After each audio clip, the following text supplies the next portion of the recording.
ঢাকা, চট্টগ্রাম, গাজীপুর, কুমিল্লা, ফরিদপুর, বাগেরহাট এবং পটুয়াখালীতে কম দামে সয়াবিন তেল, চিনি এবং মসুর ডাল বিক্রি করছে টিসিবি। ফ্যামিলি কার্ড ছাড়াও এসব পণ্য কেনা যাচ্ছে, তবে প্রচারণা না থাকায় এ বিষয়ে অনেকেই জানেন না। টিসিবি বলছে ঢাকা মহানগরীতে এই কার্যক্রম চলবে 13 সেপ্টেম্বর পর্যন্ত, বাকি 6 জেলাতে শেষ হবে 31 আগস্ট। চলতি মাসের 10 তারিখ থেকে ট্রাক সেলের মাধ্যমে নিত্যপণ্য বিক্রি কার্যক্রম শুরু করেছে trading corporation of Bangladesh TCB. রাজধানী ঢাকার পাশাপাশি চট্টগ্রাম, গাজীপুর, কুমিল্লা, ফরিদপুর, বাগেরহাট ও পটুয়াখালীতে 128টি ট্রাকে 3টি পণ্য বিক্রি করা হচ্ছে।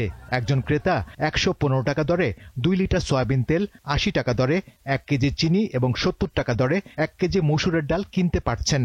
শুধু ফ্যামিলি কার্ডধারী নয়, যে কেউ এই কার্যক্রমে ন্যায্য মূল্যে পণ্য 3টি কিনতে পারবেন। আমরা তো এত দাম দিয়ে কিনতে পারি না, এই জন্য এটা পাইলে আমাদের সুবিধা। সাশ্রয় মূল্যে পাচ্ছি, এই কারণে অনেক উপকার হচ্ছে। তবে প্রচারণার অভাবে অনেকে ট্রাক সেল সম্পর্কে প্রয়োজনীয় তথ্য পাচ্ছেন না বলে অভিযোগ ক্রেতা সাধারণের। প্রচারণা ওরকম ভাবে নাই আসলে, আর আমরা যদি ওইভাবে জানতে পারতাম তাহলে আমাদের জন্য সবচেয়ে ভালো হতো। প্রচার মানেই প্রসার, কাজে এই প্রচার সবসময়ের জন্যই ভালো।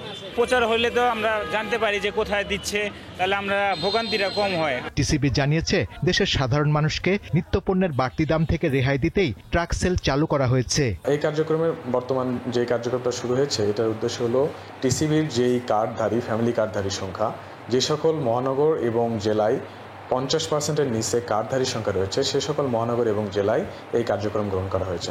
সাধারণ মানুষ যেন টিসিবির এই নিত্য প্রয়োজনীয় পণ্যসমূহ সাশ্রয়ী মূল্যে এবং ন্যায্য মূল্যে পায়, সেই উদ্যোগ থেকেই এই কার্যক্রমটা গ্রহণ করা হয়েছে। তিনি জানান, শুক্রবার ছাড়া সপ্তাহের প্রতিদিন ট্রাক সেলে পণ্য মিলছে। প্রতিটি ট্রাকে থাকে 500 পরিবারকে দেওয়ার মতো পণ্য। শাহরিয়ার ইমন, দীপ্ত সংবাদ, ঢাকা।